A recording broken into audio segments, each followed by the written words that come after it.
అండి ప్రార్థన చేసుకుందాం.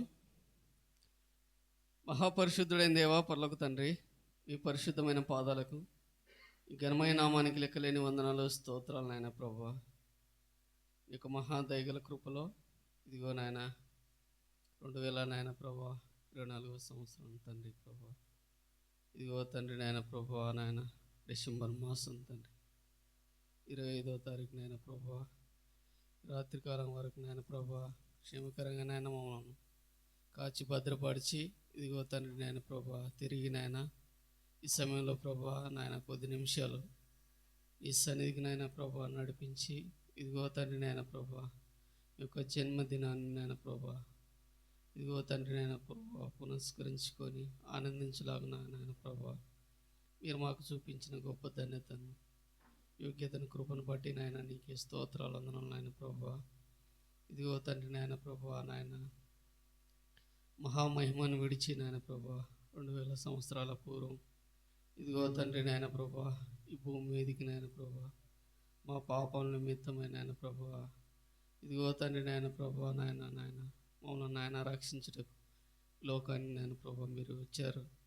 ఇదిగో తండ్రి నాయన నాయన ప్రభువా నాయన ఈ దినం ఇదిగో తండ్రి నాయన ప్రభువా నాయన నాయన నిన్ను కలిగి నాయన నాయన ప్రభువా మేము ఉండడానికి సహాయం దయచేయండి తండ్రి.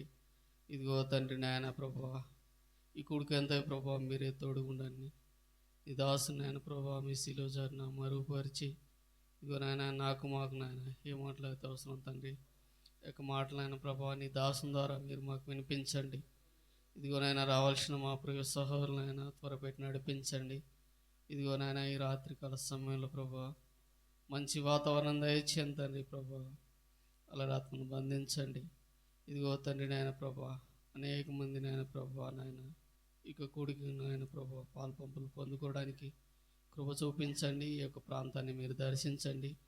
ఇదిగో నాయన నాయన ప్రభువా నాయన చుట్టుపక్కల ఉన్నారు నాయన మీరు నడిపించండి తండ్రి ప్రభువా.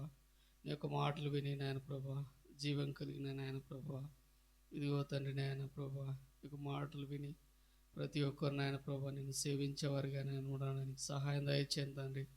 ఇదిగో తండ్రి నాయన ఈ దిన కుడికలో మీరే తోడుగుండండి.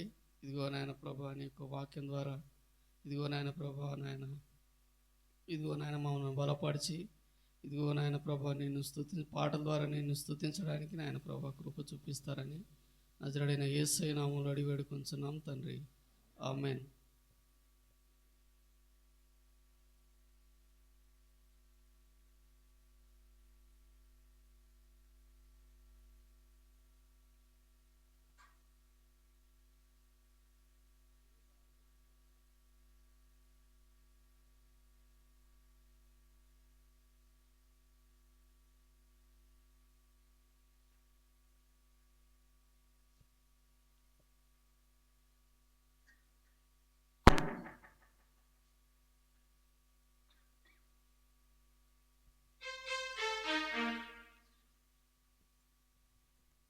Song number 169.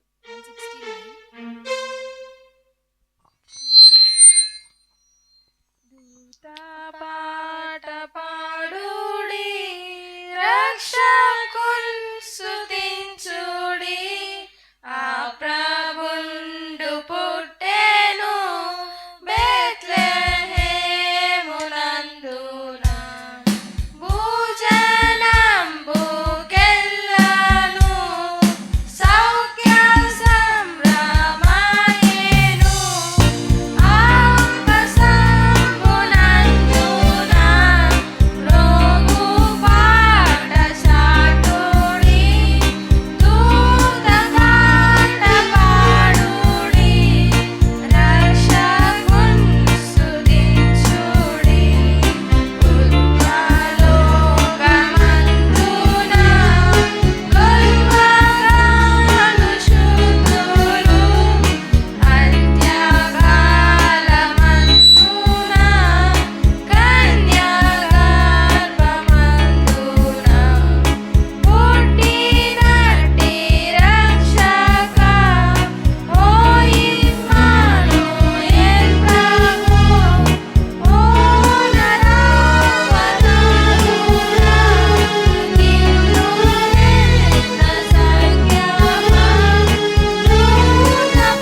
Song number 167. రక్షకుండు దయించినాడట మన కొరకు బలమా, రక్షకుండు దయించినాడట, రక్షకుండు దయించినాడు, రానే గొల్లబోయులారా, రక్షకుండు దయించినాడు, రానే గొల్లబోయులారా, తక్షణమున పోయి మన నిరీక్షణ ఫలమొందుదాము, రక్షకుండు దయించి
క్రీస్తు జన్మదినం. ఇది లోక కళ్యాణం, మేరీ పుణ్యదినం, మేరీ పుణ్యదినం. ఇది శుభోదయం, క్రీస్తు జన్మదినం. ఇది లోక కళ్యాణం, మేరీ పుణ్యదినం, మేరీ పుణ్యదినం. ఇది శుభోదయం,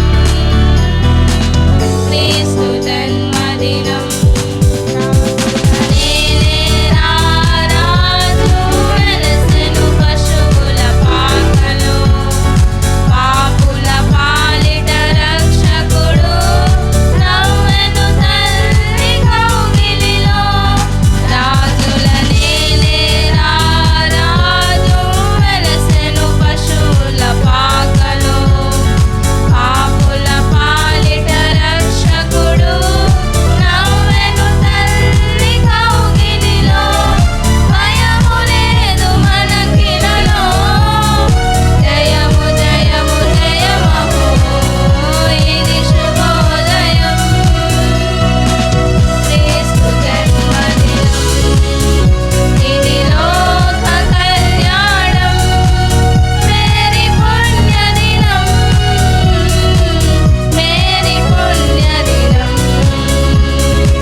గీతల పాటల పుస్తకం నుంచి ఇంగ్లీష్ సాంగ్ పాడుతున్నాం. Song number 10.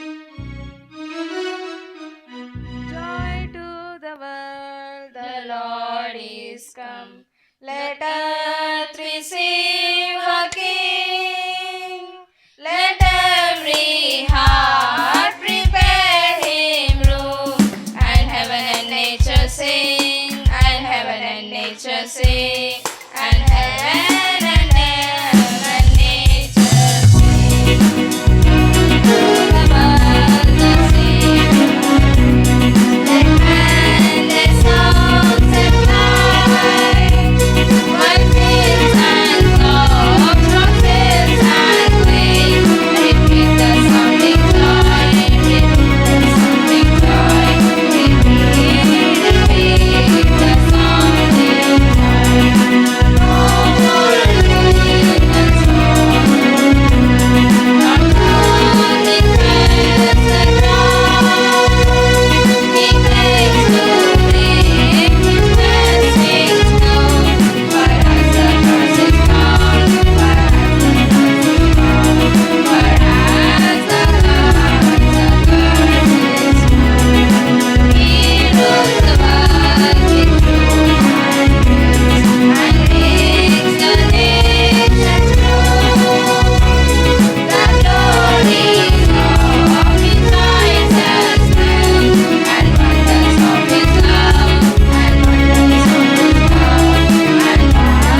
Song number 172. శ్రీయేసుండు జన్మించెరేయిలో శ్రీయేసుండు జన్మించెరేయిలో నేడు పాయాక బెత్లెహేమయూరిలో నేడు పాయాక బెత్లెహేమయూరిలో కన్యా మరియమ్మ గర్భమందున కన్యా మరియమ్మ గర్భమందున ఇమ్మానుయేల నేడి నామమందున ఇమ్మానుయేల నేడి నామమందున శ్రీయేసుండు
సాంగ్ నెంబర్ 179. అంబరానికి అంటేలా సంబరాలతో చాటాల అంబరానికి అంటేలా సంబరాలతో చటాల యేసయ్య పుట్టాడని రక్షించవచ్చాడని యేసయ్య పుట్టాడని రక్షించవచ్చాడని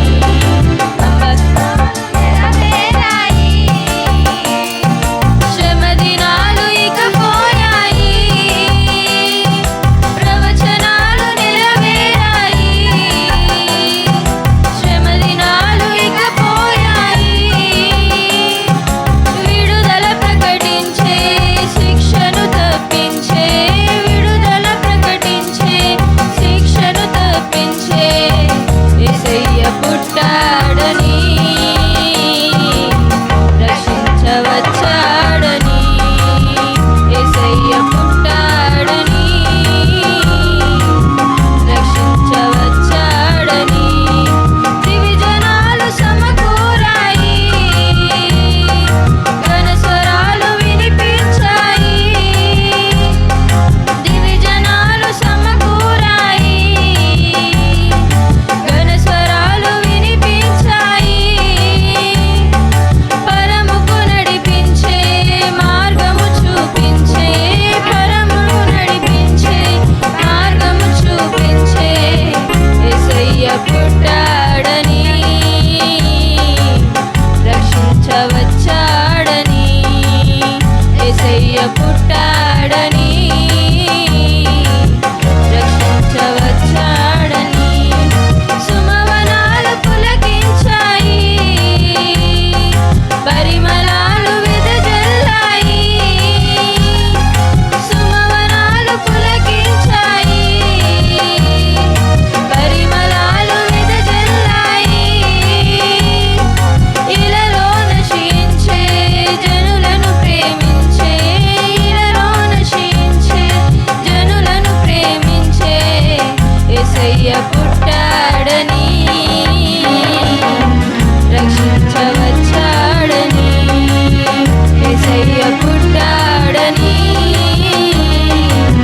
రక్షించవచ్చాడని అంబరానికి అంటేలా సంబరాలతో చటాల అంబరానికి అంటేలా సంబరాలతో చటాల యేసయ్య పుట్టాడని రక్షించవచ్చాడని యేసయ్య పుట్టాడని రక్షించవచ్చాడని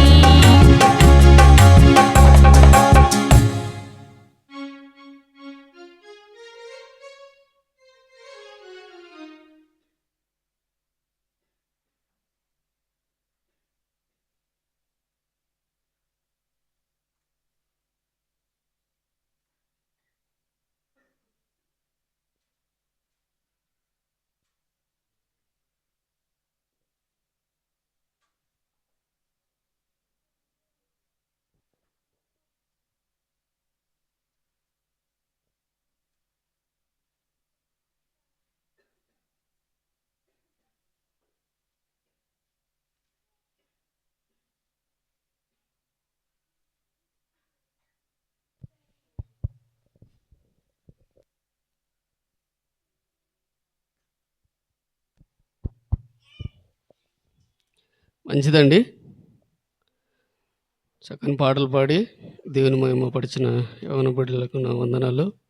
మరి ప్రాముఖ్యమైన సమయంలోకి మనం వచ్చాము. పరిశుద్ధ బైబిల్ గ్రంథం నుంచి కీర్తన గ్రంథము 148వ అధ్యాయము ఉత్తర ప్రత్యుత్తరాల భాగంగా చదువుకుందాం. కీర్తన గ్రంథము 148వ అధ్యాయము. యెహోవాను స్తుతించుడి, ఆకాశవాసులారా యెహోవాను స్తుతించుడి, ఉన్నత స్థలముల నివాసులారా ఆయనను స్తుతించుడి.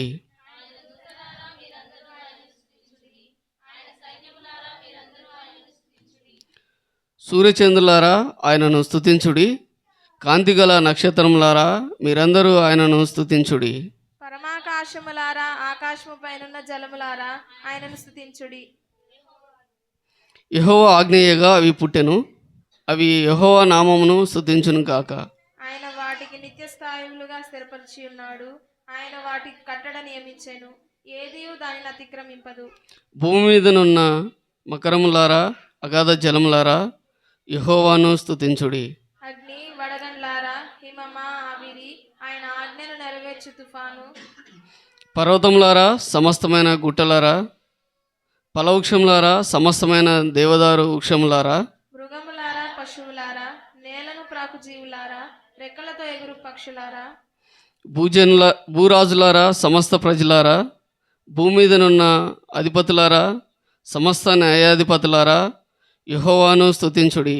యవనులు, కన్యలు, వృద్ధులు, బాలురు అందరూను యెహోవా నామమును స్తుతించురుగాక. ఆయన నామము మహోన్నతమైన నామము, ఆయన ప్రభావము భూమి ఆకాశములకు పైగానున్నది. ఆయన తన ప్రజలకు ఒక శృంగమును హెచ్చించి ఉన్నాడు.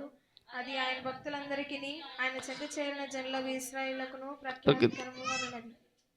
యెహోవాను స్తుతించుడి. ఒక వాక్యాన్ని దేవుడు దీవించును గాక. ప్రార్థన చేసుకుందామండి. దేవుడు తన మహాదయగల కృపలో మరి 2024 సంవత్సరం అంతయు కాచి భద్రపరిచి తిరిగి డిసెంబర్ మాసం 25వ తారీఖు ఈ రాత్రి కాలం వరకు కూడా క్షేమకరంగా మనను కాచి భద్రపరిచి పోషిస్తూ నడిపిస్తున్న విధానాన్ని బట్టి దేవునికి ఎంతగానో కృతజ్ఞతాస్తుతులు చెల్లించుకుందాం. ఈ దినము మరి క్రిస్మస్ శుభ సందర్భాన్ని పురస్కరించుకొని మరి ఇక్కడికి మనం వచ్చాము ఆనందించడానికి. దేవా మీరు మాతో మాట్లాడండి, ఈ దాసుని మీ శిలువ చాటున మరుగుపరిచి మాకు ఏ మాటలైతే అవసరమో ఆ మాటలు నీ దాసుని ద్వారా మీరు మాకు వినిపించండి అని ప్రార్థన చేసుకుందామండి. మహాపరిశుద్ధుడైన దేవా, పరలోక తండ్రి, ఈ పరిశుద్ధమైన పాదాలకు ఈ ఘనమైన నామానికి లెక్కలేని వందనాలు, స్తోత్రాలు నాయన ప్రభువా. ఈ యొక్క మహాదయగల కృపలో ఇదిగో తండ్రి నాయన, గడిచిన దినాలన్నీ మమ్మలను భద్రపరిచి ఇదిగో నాయన కాచి నడిపించిన విధానాన్ని బట్టి స్తోత్రాలు వందనాలు నాయన ప్రభువా. ఇదిగో తండ్రి నాయన, ఈ దినము మరి నాయన ప్రభా ఈ యొక్క జన్మదినాన్ని పురస్కరించుకొని ఇదిగో నాయన ప్రభా ప్రపంచమంతయు ఇదిగో నాయన నేను స్తుతిస్తూ నీ యొక్క నామాన్ని ఘనపరుస్తూ ఇదిగో తండ్రి నాయన ప్రభా ఈ భూమి మీదకు నాయన మీరు ఎందుకై వచ్చారో నాయన ప్రభా, ఇదిగో తండ్రి నాయన ప్రభా అనేక జనములు నాయన ప్రభా ఈ యొక్క మాటల ద్వారా నాయన ప్రభా నీ దాసుల ద్వారా తెలియపరుస్తూ వస్తున్నారు. ఇదిగో తండ్రి నాయన ప్రభా మరి నాయన ఈ దిన ఉదయకాల కూడికలో మీరే తోడుగా ఉండి ఇదిగో నాయన ప్రభా చక్కగా జరగడానికి కృప చూపించారు.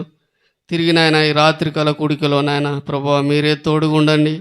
నీ దాసుని బలపరిచి మాకు ఏ మాటలైతే అవసరం తండ్రి ప్రభా, ఇదిగో తండ్రి నాయన ప్రభా ఈ భూమి మీదకి నాయన ప్రభా మీరు ఎందులకై వచ్చారో ఇదిగో తండ్రి నాయన ప్రభా మాకందరికీ నాయన నీ దాసుని ద్వారా మీరు మాతో మాట్లాడతారని నజరేయుడైన యేసయ్య నామములో అడిగి వేడుకొంచున్నాం తండ్రి, ఆమేన్.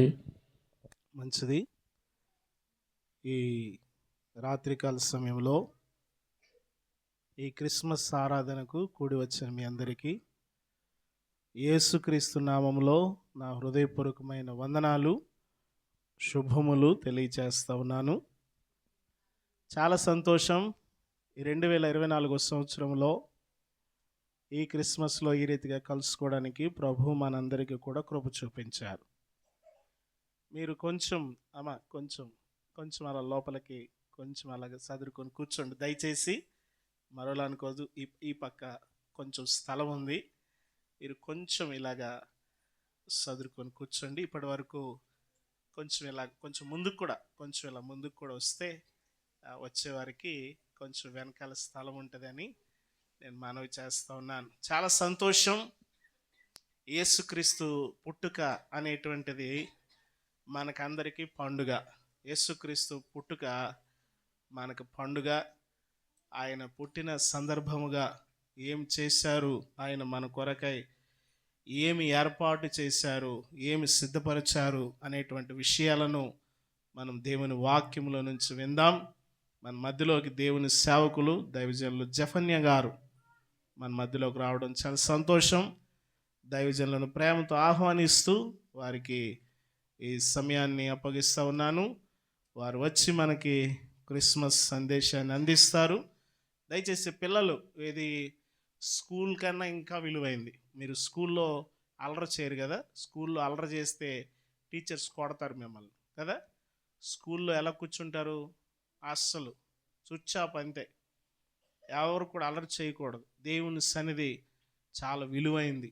చాలా జాగ్రత్తగా, భయముగా మనము ఒద్దికగా కూర్చోవాలి. అలా కూర్చున్నప్పుడు దేవుడు తప్పకుండా మిమ్మల్ని ఆశీర్వదిస్తాడు. దయచేసి అయ్యగారిని ప్రేమతో ఆహ్వానిస్తూ ఈ సమయాన్ని దైవజనులకు అప్పగిస్తున్నాను. వారు మనకు క్రిస్మస్ సందేశాన్ని అందిస్తారు.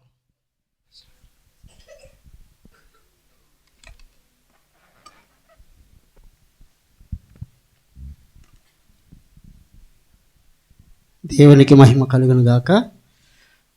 ప్రియమైన దేవుని సంగమా, ప్రభును రక్షకుడిని యేసుక్రీస్తు నామములో మీ అందరికీ క్రిస్మస్ శుభాలు తెలియజేస్తూ, మరి దైవజనులు మరి పాస్టర్ గారు నిన్న ఫోన్ చేసి మీరు రావాలి, దేవుని యొక్క వాక్యాన్ని అందించాలంటే మరి ప్రేమతో ఆహ్వానించిన దైవజనులకు ప్రత్యేకమైన వందనాలు తెలియజేస్తా ఉన్నాను.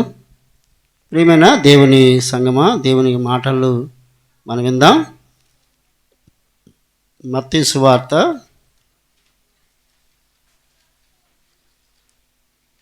2వ అధ్యాయము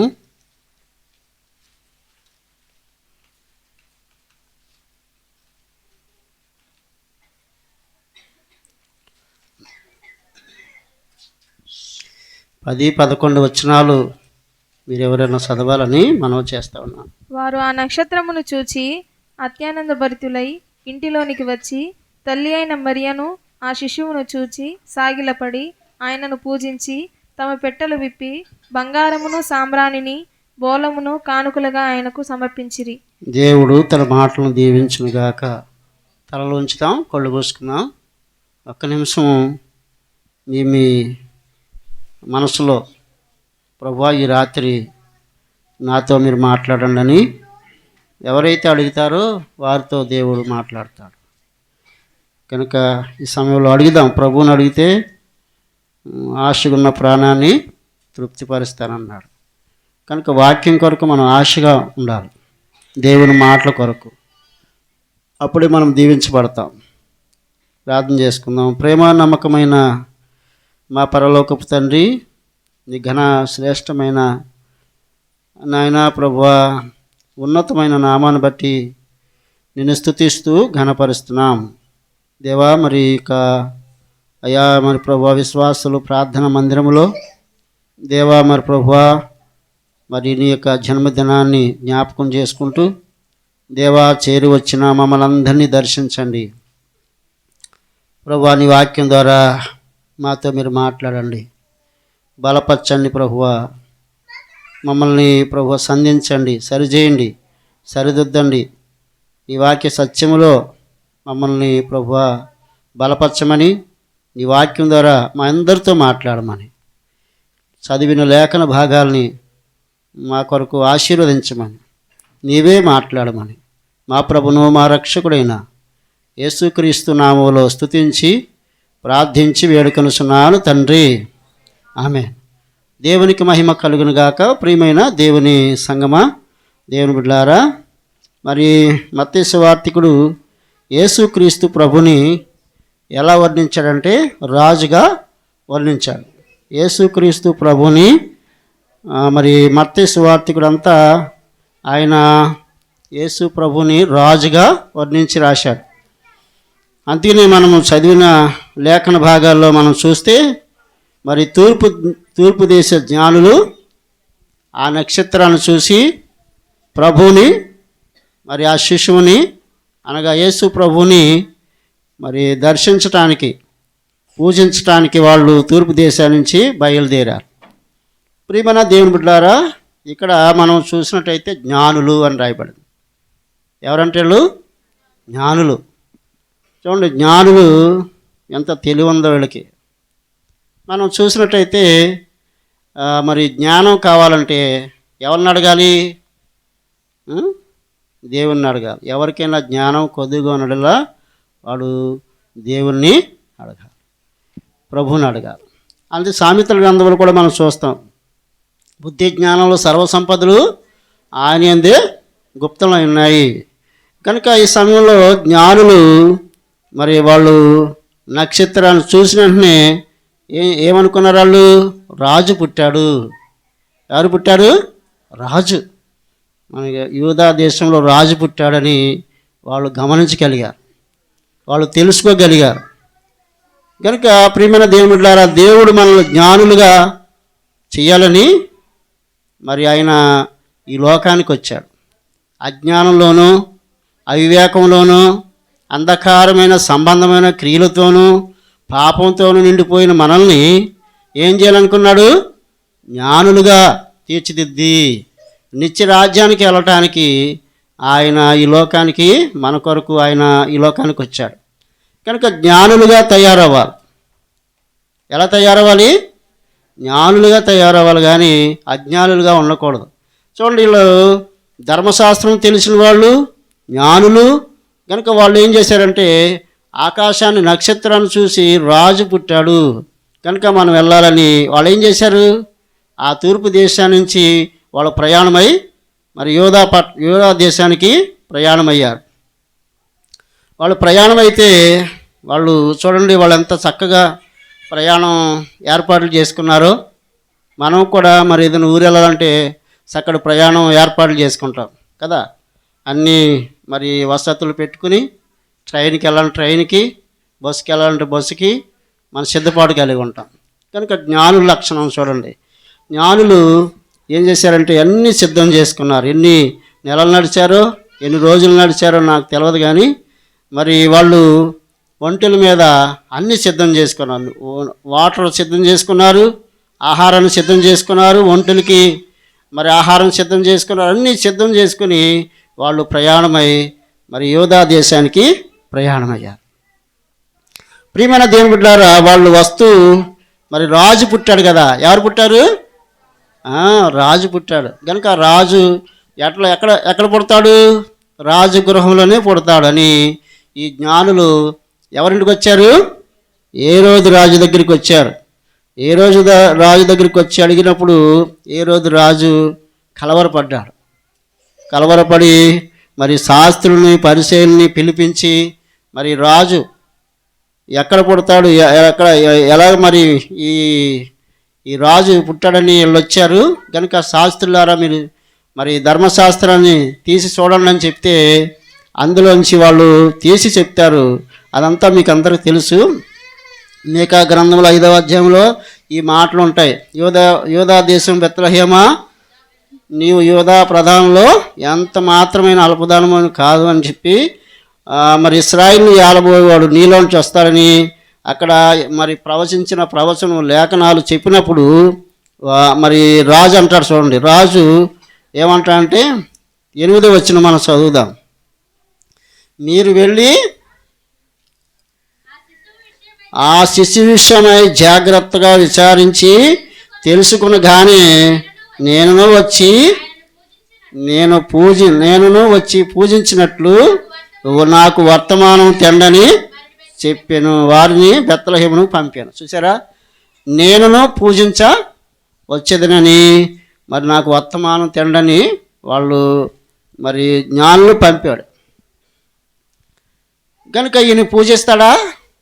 ఆయన ముందరే కలవరపడ్డాడండి రాజు. నాకంటే రాజు ఎవరని కలవరపడిన ఆయన చూడండి, చక్కగా ఆయన ఆ జ్ఞానులు చెప్తా నేను కూడా వచ్చి పూజిస్తానయ్యా, నాకు మరలా ఆ వర్తమానం తెండి ఎక్కడ పుట్టాడో అని మరి ఆయన చెప్తున్న మాటలు మనం చదివాం. కనుక ప్రియమైన దేవుని బిడ్డారా, ఆ తర్వాత నక్షత్రాన్ని చూసి వాళ్ళు మరి తల్లి అయిన మరియను శిశువును చూడగానే ఏం చేశారో మనం చదువుతాం. చూడండి, మంచిగా మనం ఆ ఇంటిలోనికి వచ్చి తల్లి అయిన మరియను ఆ శిశువును చూచి సాగిలపడి చూడండి, ఆ శిశువును చూసి, తల్లి అయిన మరియను ఆ శిశువును చూసి మరి ఏం చేశారు? సాగిలపడ్డారు. ఎవరైనా సాగిలు పడతారండి పిల్లోడి దగ్గర కదండి? మనం పిల్లోడిని ఏం చేస్తాం? ఈడేంట్లే అని లెక్క చేయం. కానీ వాళ్ళు చూడండి, జ్ఞానులు కాబట్టి ఆయన రాజు, ఆయన సృష్టికర్త అని వాళ్ళకి తెలిసింది. కనుక జ్ఞానులకి మరి భవిష్యత్తు తర్వాత మరి కొన్ని విషయాలు వాళ్ళు తెలుసుకుంటారు. కనుక జ్ఞానులు, ఈ జ్ఞానులకు ఉన్న తెలివి చూడండి ఎంత జ్ఞానం ఉందో. కనుక మరి ఎఫెసీ రాసిన పత్రికలో అపొస్తలుడు పౌలు అంటాడు 5వ అధ్యాయంలో, దినములు చెడ్డవి కనుక సమయం పోనీక సద్వినియోగం చేసుకుంటూ అజ్ఞానుల వలె కాక జ్ఞానుల వలె నడుచుకోవాలి. జ్ఞానులు కనుక జ్ఞానులు దేవుని చెప్పిన మాట ప్రకారం చేస్తారు. ముందుగానే జాగ్రత్త పడతారు, ముందుగానే వాళ్ళు సిద్ధం చేసుకుంటారు అన్నీ. కనుక నీవు నేను జ్ఞానులుగా ఉన్నామా? ఇన్ని సంవత్సరాల నుంచి దేవుని వాక్యం వింటూ, దేవుని మాటలు వింటూ, యేసుక్రీస్తు ప్రభువారు ఎందుకోసం ఈ లోకానికి వచ్చాడో తెలిసి కూడా నువ్వు అజ్ఞానిగా ఉన్నావా? ఈ క్రిస్మస్ దినాన్ని ప్రభు నీతో మరి మాట్లాడుతూ ఉన్నాడు. ఆయన ప్రశ్న వేస్తూ ఉన్నాడు. నువ్వెట్లా ఆయన తెలుసుకుని ఆయన వెంబడిస్తున్నావు? సిద్ధపడుతున్నావా? ఆయన రాకడికల్లా నువ్వు సిద్ధపడితే నువ్వు ఆయన రాజ్యంలో ఎత్తబడతావు, ఆయన రాజ్యంలో ఉండగలుగుతావు. అజ్ఞానంగా నువ్వు అనాలోచనగా నువ్వు ఉన్నావంటే విడవబడతావు. అందుకని మన మత్తయి సువార్త 25వ అధ్యాయంలో మరి ప్రభువారు చెప్తారు, ఏమంటారు? బుద్ధి లేని కన్యకలు, బుద్ధి కలిగిన కన్యలు, వీళ్ళిద్దరూ కూడా మరి సిద్ధపాటు పెళ్లి కుమారునికి ఎదుర్కొనడానికి వెళ్ళారు. వీళ్ళకేమైంది? అజ్ఞానంగా అక్కడికి వెళ్ళి చూసుకోవచ్చులే, బుద్ధి లేని వాళ్ళు తయారయ్యారు. బుద్ధి గల కన్యకలు ఏం చేశారు? ముందుగానే సిద్ధపడ్డారండి. డ్యూటీలకి నూనె అన్నీ సిద్ధం చేసుకున్నారు. చూసారా? కనుక జ్ఞానంగాను మనం దేవుని జ్ఞానం, యేసు ప్రభు వారు జ్ఞానం, ఆయన జ్ఞాని అయి ఉన్నాడు. ఆయన మన హృదయంలో స్వీకరిస్తే మనం జ్ఞానంగా ప్రవర్తిస్తాం, జ్ఞానముగా మనం నడుచుకుంటాం. ఆయన మన హృదయంలో లేకపోతే అజ్ఞానులు అయిపోతాం, ఈ లోక సంబంధమైన క్రియలతో నిండిపోతాం. కనుక ఆ శిశువును తల్లిని చూసినప్పుడు వాళ్ళు ఏం చేశారు? సాగిలపడ్డారు. కనుక ప్రియమైన దేవుని బిడ్డలారా, ఎవరైనా రాజు, ఈయన రాజు సృష్టికర్త. కనుక ఆయన దగ్గర ఈ జ్ఞానులు, పెద్దవాళ్ళు కదా, వయసుకి పెద్దవాళ్ళు, కనుక ఈ యొక్క ఆ శిశువు దగ్గర సాగిలపడ్డారు. కనుక మనం కూడా ప్రభు దగ్గర సాగిలపడాలి. ప్రభు దగ్గర మనం తగ్గించుకోవాలి, మనము ప్రభు దగ్గర సమర్పించుకోవాలి. చూడండి వీళ్ళు ఎంత చక్కగా మరి ఆయన దగ్గర సాగిలపడ్డారో మొట్టమొదటిగా. రెండోది ఏం చేశారు వాళ్ళు అంటే ఆయన్ని పూజించారు. సాగిలపడ్డారు, ఆయన్ని పూజించారు. కనుక పూజించటం, ఆరాధించటం. క్రిస్మస్ అంటే ఏంటంటే దేవుని ఆరాధించటం, ప్రభువుని ఆరాధించటం, క్రీస్తుని ఆరాధించటమే క్రిస్మస్. కనుక వీళ్ళు పూజించారు. పూజించడం అంటే ప్రభువుని ఆరాధించటము. కనుక ప్రియమైన దేవుడులారా, హృదయపూర్వకంగా ప్రభువుని ఆరాధించాలి. అందుకనే దేవుడు కూడా మరి పాత నిబంధన గ్రంథంలో, కొత్త నిబంధన గ్రంథంలో కూడా చెప్తాడు, ప్రభువుని ఆరాధించేవారు ఆత్మతోనూ సత్యముతోనూ ఆరాధించాలి. నీ దేవుడైన ప్రభువుని నీ పూర్ణ హృదయముతో, పూర్ణ ఆత్మతో, పూర్ణ శక్తితో ఈ దేవుణ్ణి పూజించాలి, ఆరాధించాలి. అది ప్రభు మొట్టమొదటి ఆజ్ఞ చెప్పాడు. కనుక మనము పూజించాలి, ఆయన ఆరాధించాలి, ఆయన దగ్గర సాగిలపడాలి. అలా ఎప్పుడైతే నువ్వు సమర్పించుకుని పూర్ణ హృదయంతో ప్రభు దగ్గర మరి ఆరాధిస్తావో నీ ఆరాధన ప్రభుకి అంగీకారం అవుతుంది. ప్రభు ఆయన మహిమ పొందాడు. కాబట్టి ప్రియమైన దేవుడులారా, దావీదు ఆరాధించాడు కనుక ఆయన ధన్యుడయ్యాడు, దేవునికి ఇష్టడయ్యాడు. నీవు ఆరాధించే ఆరాధన ఎట్లా ఉందో జ్ఞాపకం చేసుకోవాలి. కనుక వీళ్ళు మరి జ్ఞానులు సాగిలపడ్డారు, తర్వాత పూజించారు, తమ పెట్లు విప్పి బంగారమును సాంబ్రాణి బోళమును కానుకలుగా ఇచ్చారు. వాళ్ళు మరి తూర్పు దేశం నుంచి తీసుకొచ్చిన కానుకలు అక్కడే సిద్ధపడ్డారండి. వాళ్ళు శిశువు పుట్టాడు, రాజు పుట్టాడు, రాజుకి మనం ఏం ఇవ్వాలి, శ్రేష్టమైన ఇవ్వాలని వాళ్ళు అక్కడే సిద్ధం చేసుకుని అవి తీసుకుని వచ్చారు. మనమైతే ఏం చేస్తాం, మనం తీసుకుని వస్తాం, కానీ మధ్యలో మనకు అవసరమైన అనుకోండి ఏం చేస్తాం, ఖర్చు పెట్టేసుకుంటాం. మనమైతే వాటిని ఖర్చు పెట్టేస్తాం, మన అవసరం కొరకు వాడేసుకుంటాం. వాళ్ళు అలా చేయలేదు. వాళ్ళు ఏం చేశారంటే ఏదైతే ఆ దేశంలో ఉన్న మరి ప్రభువుకి ఆ యొక్క రాజుకి ఇవ్వాల్సినవన్నీ కూడా తీసుకుని చక్కగా వాళ్ళ త్రావలో సరళం చేసి వచ్చి మరి ఆ శిశువు దగ్గర వాటిని అర్పించారు. కనుక ప్రియమైన దేవుని బిడ్డలారా, మనం కూడా దేవునికి మనం సమర్పించుకోవాలి. మనం దేవునికి విలువైంది, శ్రేష్టమైంది ఇవ్వాలి. కనుక ప్రియమైన దేవుని బిడ్డలారా, బంగారము అయ్యా మరి రాజుకి మరి ఆయన గుర్తుగా వాళ్ళు ఇచ్చారు. కనుక ప్రియమైన దేవుని బిడ్డలారా, వాళ్ళు విలువైన బంగారము సాంబ్రాణి బోళము మరి దేవునికి ఆ యొక్క రాజుకి మరి సమర్పించినట్టుగా మనం చూస్తూ ఉంటాం. ప్రియా దేవుని బిడ్డలారా, మనము ఏమిస్తున్నాం, ఆయనకి విలువైంది ఏంటి, దేవుడు ఏం కోరుకుంటున్నాడు అంటే నీ హృదయాన్ని కోరుకుంటున్నాడు. మొట్టమొదటిగా మన హృదయాన్ని ప్రభువుకు ఇవ్వాలి. నీ హృదయాన్ని ఇవ్వకుండా నువ్వు పైన ఎన్నిచ్చినా అదంతా సున్నా అవుతుంది. కనుక మొట్టమొదటిగా ఏముందంటే నీ హృదయాన్ని ప్రభువుకి అర్పించాలి. నీ హృదయపూర్వకంగా ప్రభువుని ఆరాధించాలి, హృదయపూర్వకంగా ఆయన దగ్గర సాగిలి పడాలి, ఆయన హృదయపూర్వకంగా నువ్వు పూజించాలి. అదే ప్రభు కోరుకుంటున్నాడు. కనుక ప్రియమైన దేవుని బిడ్డలారా, జ్ఞానులు ఎంతగా వాళ్ళ యొక్క ప్రయాణం చక్కగా సాగిందో నక్షత్రాలను చూసి వచ్చేశారు. కానీ మనము ఎన్నో సంవత్సరాల నుంచి వాక్యం వింటున్నాం, మరి ఎన్నో సంవత్సరాల నుంచి సంఘానికి వస్తున్నాం, మరి దైవ సేవకుల ద్వారా వాక్యం విని విని విని కూడా అసలు ఏమీ పట్టినట్టుగా కొంతమంది అయితే ఉంటారు. కనుక ప్రియమైన దేవుని బిడ్డలారా, దేవునికి వాక్యం వింటున్న నీవు ఇదిగో నీ దేవుని చెప్పిన మాటల ప్రకారము కట్టుకొని జ్ఞానులుగా ప్రవర్తిస్తున్నావా, లేకపోతే ఇంకా అజ్ఞానిగాను అవివేకగాను సోమర్తనంగాను పట్టినట్టుగాను నువ్వు వచ్చి వెళ్ళిపోతున్నావా దేవుని సంఘానికి? కనుక ప్రియమైన ఈ యొక్క రాత్రికాల సమయంలో ఈ క్రిస్మస్ దినంలో మరి ప్రత్యేకంగా దేవుడు నీతో మాట్లాడుతున్నాడు.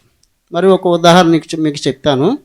అదేంటంటే ఒక ఊరిలో మరి యవన దంపతులు పెళ్ళయిన తర్వాత ఊరు నుంచి సిటీకి వచ్చేసారు ఉద్యోగం నిమిత్తమై. మరి వాళ్ళు సిటీకి వచ్చేసారట్టుగా పట్టణానికి వచ్చేసారు. పట్టణానికి వచ్చిన తర్వాత అక్కడ మంచి మరి ఇల్లు కొనుక్కున్నారు. మరి తర్వాత ఇద్దరు చక్కగా ఉంటా ఉన్నారు. అటువంటి సమయంలో వారికి సంతానం లేదు. ఏం లేదు, సంతానం లేదట. మరి 3-4 సంవత్సరాలు అయిపోతా ఉన్నా సంతానం లేదు. మరి దేవుని ప్రార్థిస్తున్నారు, ప్రభువా మాకు సంతానం ఇవ్వమని. అలాగే దేవుడు దర్శించి వాళ్ళకి కుమారుని ఇచ్చాడట. ఎవరిచ్చారు? కుమారుని ఇచ్చారు. ఇచ్చిన తర్వాత చాలా సంతోషించారు. వాళ్ళు ఉద్యోగం నిమిత్తమై చాలా వాళ్ళకి మరి జీతం ఉన్నవాళ్ళు బాగా అన్నీ కొనుక్కున్నారు, మంచి పొజిషన్లో ఉన్నవాళ్ళు. అలాంటప్పుడు వాళ్ళు ఉద్యోగస్తులు కూడా చాలామంది పరిచయం అయ్యారు, ఆయనకి చాలామంది ఫ్రెండ్స్ అయ్యారు. కాబట్టి ఉద్యోగంలో మరి చాలామంది దోస్తులు అయ్యారు. వాళ్ళందరూ చెప్పారు, నాకు కుమారుడు మరి అనుగ్రహించబడ్డాడు, మా కుమారుడు పుట్టాడు అని సంతోషించాడు. ఆ తర్వాత కుమారుడు పుట్టిన తర్వాత 1 సంవత్సరం అయింది. సంవత్సరం అయితే ఏం చేస్తారు? సంవత్సరం అయితే బర్త్డే చేస్తారు కదా. ఇప్పుడు బర్త్డే యేసుప్రభు బర్త్డే మనం చేసుకుంటున్నాం. కనుక ఆ కుమారుడికి బర్త్డే చేయాలని మరి ఎన్నో సంవత్సరాల తర్వాత పుట్టాడు మా కుమారుడని. వాళ్ళు బాగా ఉన్నవాళ్ళు కాబట్టి బాగా వాళ్ళ ఇల్లుకి మంచి సున్నాలు బొన్నాలు అన్నీ వేసి మంచి డెకరేషన్ చేసి అన్నీ చేస్తూ ఉన్నారు. మంచి మంచి వస్త్రాలు కొనుక్కున్నారు. బంధువులందరికీ కౌరు పంపారు. ఊర్లో ఉన్నవాళ్ళు కొంతమంది వచ్చారు. తర్వాత వాళ్ళ ఫ్రెండ్స్ ఉద్యోగంలో మరి వాళ్ళు భార్య భర్తలకి ఉన్న ఫ్రెండ్స్ని అందరికీ చెప్పారు, మా అబ్బాయి బర్త్డే మీరు అందరూ రావాలని. ఉన్నవాళ్ళకి చాలామంది దోస్తులు అవుతారు, లేని వాళ్ళకి ఎవరో దోస్తులు అవ్వరు కదండి, మనకు తెలిసిన విషయం. కనుక ఉన్నవాళ్ళు కాబట్టి వాళ్ళు ఏం చేశారంటే చాలామంది దోస్తులు అయ్యారు, ఫ్రెండ్స్ అయ్యారు. కనుక ఫ్రెండ్స్ అయితే మరి ఏం చేస్తారు, బర్త్డేకి ఏం చేస్తారు, గిఫ్ట్లు తీసుకొని వస్తారు కదా, గిఫ్ట్లు తీసుకుని వస్తున్నారు. అలాంటి సమయంలో అదే రోజుని సాయంకాలం మరి అబ్బాయి బర్త్డే కూడికి పెట్టుకుంటామని మరి ఉదయం నుంచి మా 4-5 రోజుల నుంచి వాళ్ళు సిద్ధపాటు చేసి మరి ఇంటికి డెకరేషన్ చేసి మరి లోపలంతా డెకరేషన్ చేసి సున్నాలు వేసి చాలా డబ్బులు ఖర్చు పెట్టి మరి చాలా ఖర్చు పెట్టారు. చాలా మరి మంచి ఖరీదైన వస్త్రాలు వాళ్ళు కొనుక్కొని మా అబ్బాయి బర్త్డే అని అబ్బాయి కూడా మంచి వస్త్రాలు ఖరీదైన వస్త్రాలు కొని మరి చక్కగా సంతోషంతో ఉన్నారన్నమాట. సంతోషంతో ఉంటే ఉదయాన్ని నుంచి పనిచేసి అలసిపోయారు. సాయంకాలం పూటాల 7 గంటలకల్లా వాళ్ళు మంచిగా రెడీ అయ్యి బట్టలు మరి అయ్యగారు సూట్ వేసుకుని మరి ఇంటి ముందు గేటు కాడ అందరిని ఆహ్వానిస్తూ ఉన్నారు. ఏం చేస్తారు, ఆహ్వానిస్తూ ఉన్నారు. లోపల అమ్మగారు పిల్లోడికి బాబుకి తాళం చేపించి మంచిగా ఒక సోఫా సెట్ మీద పడుకోబెట్టింది. ఈమె కూడా రెడీ అవుతుంది. ఇంకా మరి కేక్ కట్ చేయడానికి టైం అవుతుంది కాబట్టి తొందరగా రెడీ అవ్వాలి కాబట్టి ఆమె రెడీ అవుతుంది. ఈ లోపల వచ్చిన వాళ్ళందరూ గేటు కాడ ఉన్న ఆయన్ని అయ్యగారు లోపలికి వెళ్ళండి, అయ్యగారు లోపలికి వెళ్ళండి అని అందరినీ నమస్కారం పెట్టి పంపిస్తున్నాడు. వాళ్ళందరూ వచ్చి లోపలికి వచ్చేదానికి వాళ్ళకి ఎక్కడ గిఫ్ట్ పెట్టాలో తెలవపోతే మరి ఆ సోఫా సెట్ పక్కనే ఒక ఆయన గిఫ్ట్ పెట్టాడు. అందరూ కూడా ఆ గిఫ్ట్లు ఆ సోఫా సెట్ మీద పెట్టేశారు. లోపల హడావిడిగా మరి వంటకాడ లేకపోతే ఆ యొక్క బర్త్డే కేక్ కట్ చేసి హాల్లో అందరూ ఉంటా ఉంటే అందరూ ఆ గిఫ్ట్లన్నీ ఒకదాని మీద ఒకటి పడి మొత్తం మీద ఆ సోఫా సెట్ అంతా నిండిపోయింది. సోఫా సెట్లు ఎవరున్నారు, బర్త్డే బాబు ఉన్నాడు. ఆడు బర్త్డే ఒక గంటన్నరలో మరి కేక్ కట్ చేయాలి ఆయన లేచి. అలాంటి ఆయన ఏమయ్యాడంటే ఈ గిఫ్ట్ల కింద ఉండిపోతే సరే అంతా మరి చేసిన తర్వాత ఆమె కూడా రెడీ అయ్యింది. మరి పాటలు తర్వాత ప్రార్థన అన్నీ అయిన తర్వాత అమ్మ మరి కేక్ పట్టండి, కేక్ అట్టుకొచ్చిన తర్వాత అబ్బాయిని తీసుకురండి అని చెప్పారనమాట. అప్పుడు అమ్మగారు వెళ్ళి తడుగుతూ ఉంది. ఉయ్యాల తొట్టులో చూసింది, ఉయ్యాల తొట్టులో లేడు. ఆ బెడ్రూమ్లో చూసింది, బెడ్రూమ్లో లేడు. నేను ఎక్కడ పడుకేసాను అని ఆలోచన చేసింది. ఆమెకి ఎంత మైండ్లో ఎంత ఉండిపోయింది, బాబుని ఎక్కడ పడుకేసిందో మరి ఆమెకి జ్ఞాపకం లేదు. అలాంటి సమయంలో అప్పుడు ఆలోచన చేసి గుర్తు తెచ్చుకుంది. అవును కదా, తాళం చేపించి చక్కగా పౌడర్ రాసి బట్టలు వేసి ఇదిగో సోఫా సెట్లో పడుకోబెట్టాను అని అప్పుడు ఆ సోఫా సెట్ దగ్గరికి వెళ్ళింది అన్నమాట. ఆ సోఫా సెట్ నిండా ఏమున్నాయి, అన్నీ గిఫ్ట్స్ ఉన్నాయి. అవన్నీ ఇలా తీసి ఇలా పడేసేదాడికి పిల్లోడు కింద ఉన్నాడు. లేగదెత్తేదాడికి ఏమైంది, పిల్లోడు చనిపోయాడు. చూసారా, ఎంత మంచి వంటలు మరి అన్నీ సిద్ధం చేశారు, అంతా వచ్చారు. ఇంకా కొద్ది నిమిషాల్లోనే బర్త్డే జరగవలసింది ఏమైంది, నిరాశ అయిపోయి దుఃఖం వేదన అయిపోయింది. ఆ కుటుంబం అందరూ వేదన, వచ్చిన వాళ్ళందరూ కూడా బాధతో వెళ్ళారు. చూసారా ప్రియమైన దేవుని బిడ్డలారా, బర్త్డే చేసుకోవాల్సిన పిల్లోడిని పక్కన పెట్టి వీళ్ళు ఏం చేశారంటే అన్నీ చేశారు, లక్షలు ఖర్చు పెట్టారు, బంధువులు పిలిపించారు.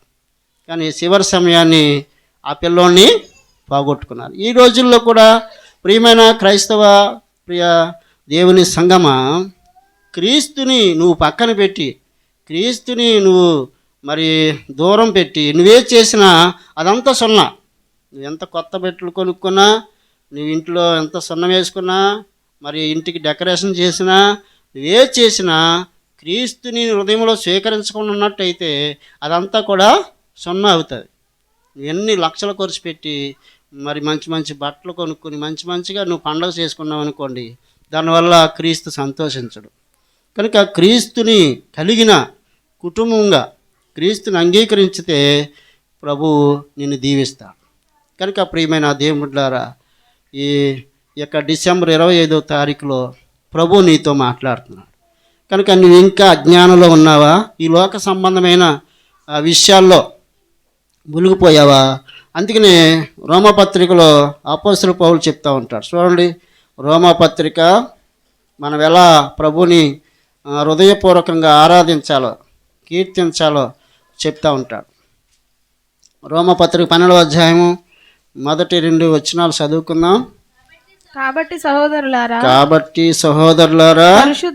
పరిశుద్ధమును దేవునికి అనుకూలమునైన సజీవ యాగముగా మీ శరీరంలో ఆయనకి సమర్పించుకున్నాడని దేవుని వాక్యాలను బట్టి మిమ్మల్ని బతిమాలుకొనుచున్నాను. ఇట్టి సేవ మీకు యుక్తమైనది. మీరు ఈ లోక మర్యాదను అనుసరింపక ఉత్తమమును అనుకూలమును సంపూర్ణమునై ఉన్న దేవుని చిత్తమేదో తెలుసుకున్నట్లు మీ మనసు మారి నూతనమగునట్లు రూపాంతరం పొందుడి. చూసారా, చక్కటి మాటలు అపోస్తలుడు పౌలు చెప్తా ఉన్నాడు. కాబట్టి ప్రియమైన దేవుడారా, సజీవ యాగంగా మీ శరీరంలోనూ ఆయనకి సమర్పించుకోవాలి. సజీవ యాగంగా సంపూర్ణంగా ప్రభుకి సమర్పించుకోవాలి. కానీ ఇదిగో ఈ లోకంలో వాళ్ళు చేశారని వీళ్ళు కదండి. ఇప్పుడు పండగకి ఏం చేస్తాం, ఇదిగో వాళ్ళు బాగా డెకరేషన్ చేసుకున్నాం, మనం కూడా ఇంకా అంతకంటే డెకరేషన్ చేసుకోవాలి. లేకపోతే వాళ్ళు బాగా మంచి ఖరీదైన బట్టలు కొనుక్కో, మేము కూడా అంతకంటే ఎక్కువ ఖరీదైన బట్టలు. ఇట్లా పోటీ పడి డబ్బుల్ని హెచ్చించి ఖర్చు పెట్టి అప్పులు చేసి ఇట్లా బాధలు పడుతూ ఉంటారు. కనుక అలా కాకుండా ప్రియమైన దేవుని బిడ్డలారా, దేవుడు నన్ను కోరుకునేది ఏంటంటే నీ హృదయాన్ని ప్రభుకి ఇవ్వాలి. సజీవ యాగముగా ఆయనకు సమర్పించుకుంటే అప్పుడే నీ ఆరాధన నువ్వు చేసేది దేవునికి అంగీకారంగా ఉంటుంది. మరొకసారి ఈ మాటలు చదువుదాము. 12వ అధ్యాయం మొదటి నుంచి నేను చదువుతాను. కాబట్టి సహోదరులారా, పరిశుద్ధమును దేవునికి అనుకూలమైన సజీవ యాగముగా మీ శరీరమును ఆయనకు సమర్పించుకున్న దేవుని వాక్యాలను బట్టి మిమ్మల్ని బతిమాలుకొనుచున్న ఇట్టి సేవ మీకు యుక్తమైంది. మీరు ఈ లోక మర్యాదను అనుసరింపక ఉత్తమమును అనుకూలమును సంపూర్ణమునై ఉన్న దేవుని చిత్తమేదో పరీక్షించి తెలుసుకున్నట్లు మీ మనసు మారి నూతన మగుటం వల్ల రూపాంతరం పొందిడి. కనుక మన జీవితం రూపాంతరం పొందాలి, నూతన పరచబడాలి. కనుక ప్రియమైన దేవుని సంగమా, ఇంకా ఎవరైతే యేసుక్రీస్తు ప్రభుని దూరంగా ఉన్నారా, నువ్వు సమీపంగా నీ హృదయంలో స్వీకరించలేకపోతున్నావా? ఈ క్రిస్మస్ దినాన్ని ప్రభువు నీతో మాట్లాడుతున్నాడు. మరి దేవుని యొక్క వాక్యం సెలవిస్తూ ఉంది ప్రకటన గ్రంథంలో, హృదయం అనే తలుపునద్ద నిలుచుండి తట్టుచున్నాను, ఎవడైనా నా స్వరం విని తలుపు తీసిన హృదయం అనే తలుపు తీస్తే వారితో కలిసి నేను భోజనము చేస్తాను. కనుక ప్రియమైన దేవుడు ఆయన ఆహ్వానిస్తున్నాడు నిన్ను. కానీ నువ్వే దూరంగా వెళ్ళిపోతా ఉన్నావు, నువ్వే ఆయన్ని పట్టించుకోవట్లేదు, ఆయన మాటలు పట్టించుకోవట్లేదు, ఆయన్ని స్వరాన్ని వినకుండా ఈ లోక మర్యాదను అనుసరిస్తూ అజ్ఞానుల వలె ఉంటూ ఇదిగో దేవుని దూరంగా పెడుతున్నావా? ఈ క్రిస్మస్ దినాన్ని మరి ప్రభు నీతో మాట్లాడుతున్నాడు. కనుక నువ్వు ఆయన్ని ఆహ్వానించుకొని ఆయన్ని దగ్గర సాగిలపడి పూజించి హృదయపూర్వకంగా నీ అర్పణ అర్పిస్తే ఆ అర్పణ దేవునికి మహిమ తీసుకుని వస్తావు, దేవుడు సంతోషిస్తాడు. అలా కాకుండా నువ్వు చేసే పండుగ అంతా వ్యర్థమవుతుందని జ్ఞాపకం చేసుకుంటూ ఈ సమయంలో మరి ఇట్టి మాటల్ని దేవుడు మన ముందుంచాడు, జ్ఞానులు ఉంచాడు, జ్ఞానులు ఏం చేశారు? జ్ఞానముగా ప్రవర్తించారు. ఎక్కడన్నా అజ్ఞానంగా ఉన్నారు వాళ్ళు? ఆ తూర్పు దేశం నుంచి వచ్చారు, చక్కగా ప్రభువుని అనగా శిశువుని కనుగొన్నారు, సాగిలు పడ్డారు, పూజించారు, అర్పించారు. కనుక నువ్వు ఎట్లా ఉన్నావు? మరి దేవుణ్ణి, యేసుక్రీస్తు ప్రభుని అటు రీతిలో నువ్వు పూజించడానికి వచ్చావా? అలా పూజించినట్లయితే నిన్ను చూసి ఇదిగో ఇతడు నా ప్రియ కుమారుడు, ఈమె నా ప్రియ కుమార్తె, ఈమె నందు నేను ఆనందిస్తానని చెప్పగలుగుతాడు. అలా లేకుండా నువ్వు చేసి పండగంతా కూడా వ్యర్థమవుతుందని, దేవునికి మహిమ తీసుకురాదని ప్రియమైన దేవుని బిడ్డలారా మనవి చేస్తూ ఉన్నాను. కనుక దేవుని వాక్యాలను బట్టి మిమ్మల్ని బతిమలాడుతున్నాను. కాబట్టి ఇదే అనుకూల సమయము, ఇదే రక్షణ దినము. ఇంకా రక్షణ లేకపోతే ప్రభుని అడుగు, ప్రభు నా పాపములు క్షమించు, నా హృదయంలోకి రా, నాలో జన్మించు నాయన అని అడిగితే ప్రభు నీలోని నీ హృదయంలోకి వస్తాడు. అప్పుడు నీకు వెలుగు కలుగుతుంది, నువ్వు వెలుగై ఉంటావు, ఆ వెలుగుమయంగా నీవు జీవిస్తావు. అట్టి కృప పరిశుద్ధ ఆత్మదేవుడు మనందరికి అనుగ్రహించి బలపరచును గాక. ఆమేన్. దేవుడి మాటలు దీవించును గాక. చిన్న ప్రార్థన చేసుకుందాం. తలలో ఉంచుదాం, కళ్ళు మూసుకుందాం. తలలో ఉంచుదాం, కళ్ళు మూసుకుందాం, ప్రార్థన చేద్దాం. ప్రభు నీతో మాట్లాడితే మరి ఒకసారి ప్రభు నోరు తెరిచి, ప్రభువా నన్ను జ్ఞాపకం చేసుకోయ్యా, ఇంతవరకు అజ్ఞానులుగా ఉన్నాను, జ్ఞానులుగా ఉండటానికి నాకు సహాయం, నా హృదయంలో రాయ్యా, నన్ను క్షమించి ప్రభు అని అడగండి. ప్రభువానికి స్తోత్రాలు. చదివిన లేఖన భాగాల్ని మా కొరకు దీవించారు, మాతో మీరు మాట్లాడారు. ప్రభువా దీవించిన ఆయన దర్శించయ్యా. ఎవరితో మరి హృదయంతో మాట్లాడారు, వారి హృదయాన్ని తెరిచి నేను అంగీకరిస్తూ ఉంటే వాళ్ళు జీవితాల్లో ధన్యకరంగా మారటానికి సహాయం చేయమని, ఇగో ప్రభువా మీ దాసులు ఈ ప్రాంతంలో సేవ చేయటానికి మీరు ప్రభువా వాడుకుంటున్న విధానం బట్టి నీకు స్తోత్రాలు. సంఘాన్ని బట్టి అయ్యా మీ దాసులు కుటుంబాన్ని బట్టి కూడా కృతజ్ఞతాస్తుతులు చెల్లిస్తూ మిగతా నాయన కార్యక్రమాన్ని అంతటినీ మీరు మీ అద్దెతలో ఉంచి జరిగించమని మా ప్రభును మా రక్షకుడైన యేసుక్రీస్తు నామంలో స్తుతించి వేడుకొనుచున్నాను తండ్రి.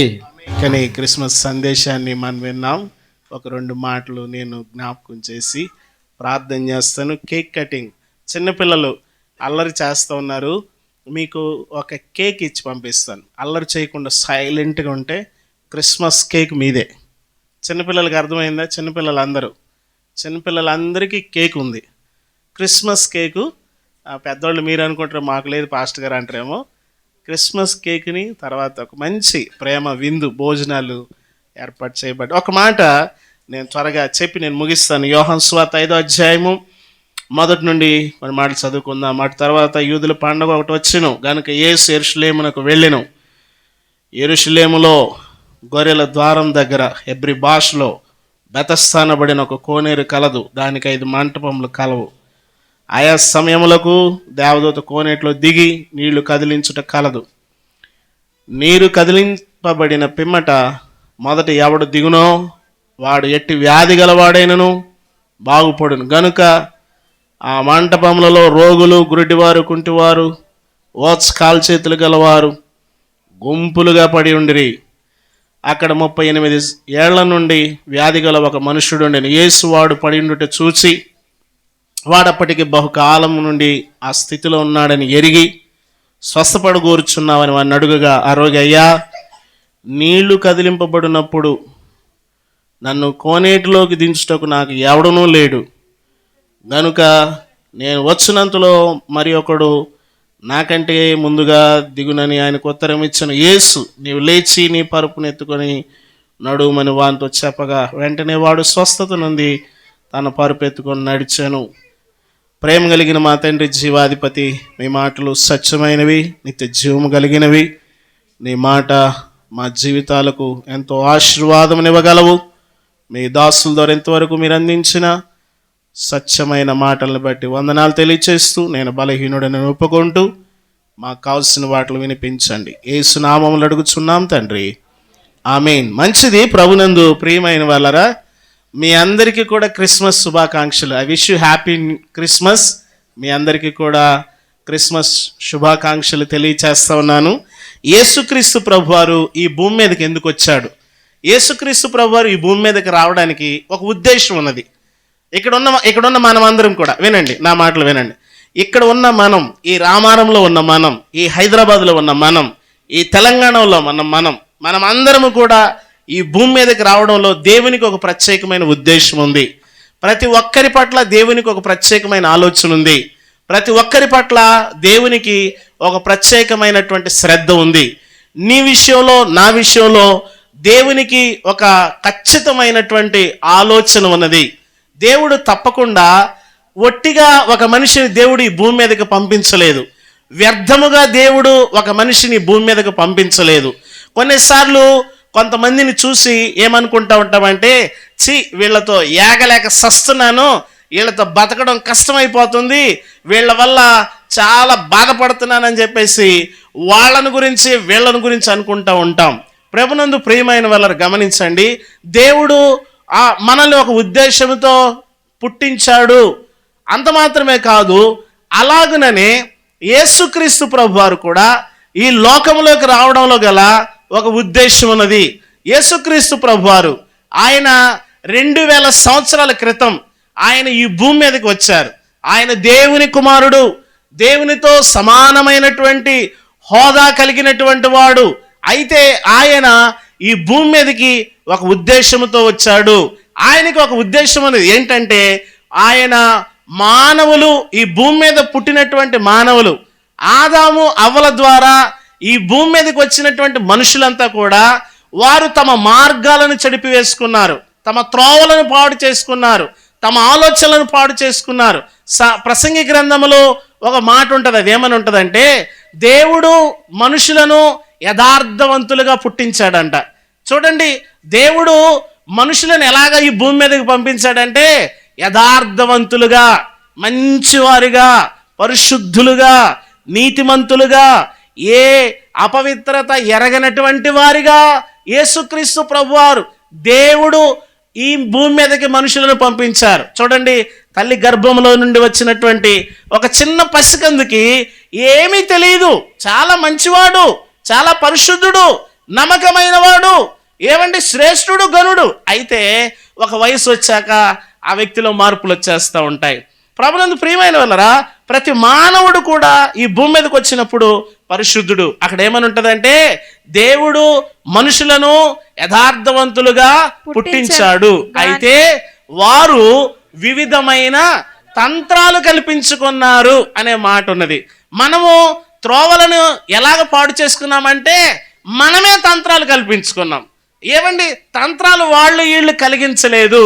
దయచేసి గమనించాలి.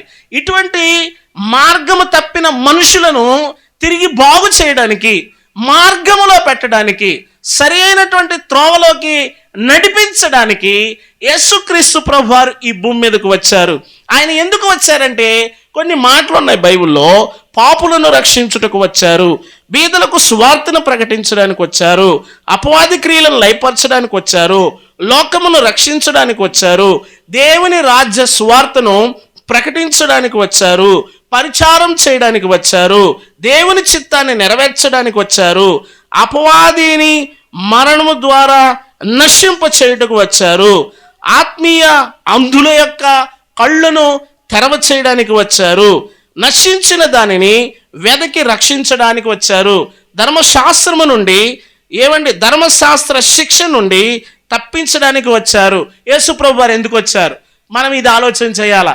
యేసు ప్రభు వారు ఈ భూమి మీదకి 2000 సంవత్సరాల క్రితం ఈ పనులు చేయడానికి వచ్చారు. నువ్వెందుకు వచ్చావు? ఈ భూమి మీదకి ఎందుకు వచ్చావు?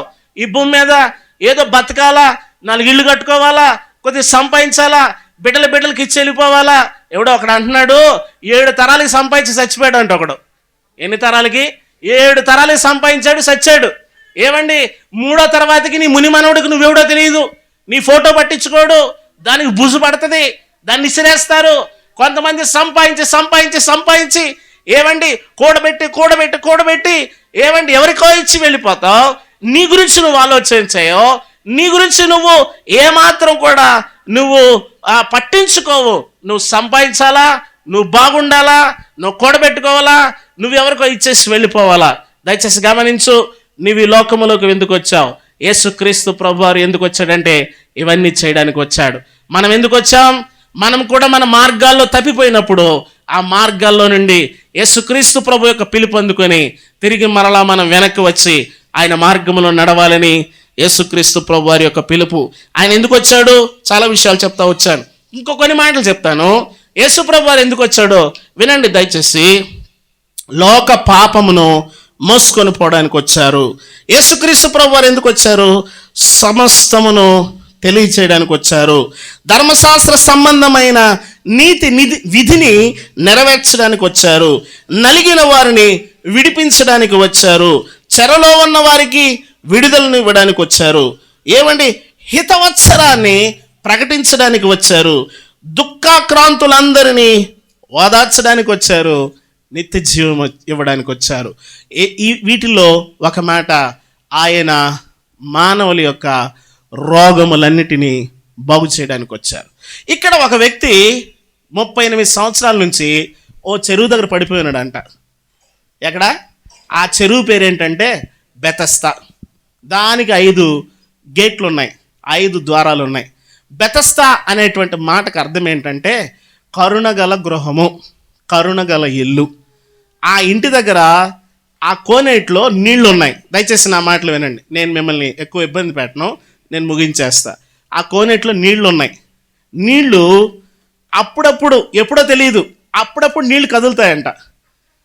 ఆ నీళ్లు కదిలించేది ఎవరంటే దేవుని దూత.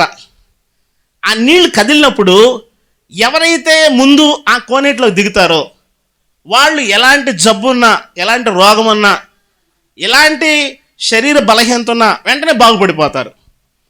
అందుకని ఇది తెలుసుకున్న వాళ్ళు, మనకు కూడా ఇట్టాడిది ఏమైనా తెలిస్తే అదిగో అక్కడ జరుగుతుంది, ఇక్కడ ఇది జరుగుతుంది, అక్కడ అలాగుంది, ఇక్కడ ఇలా ఉందంటే వాడు మనల్ని మోసం చేస్తున్నాడని పట్టించుకోరు.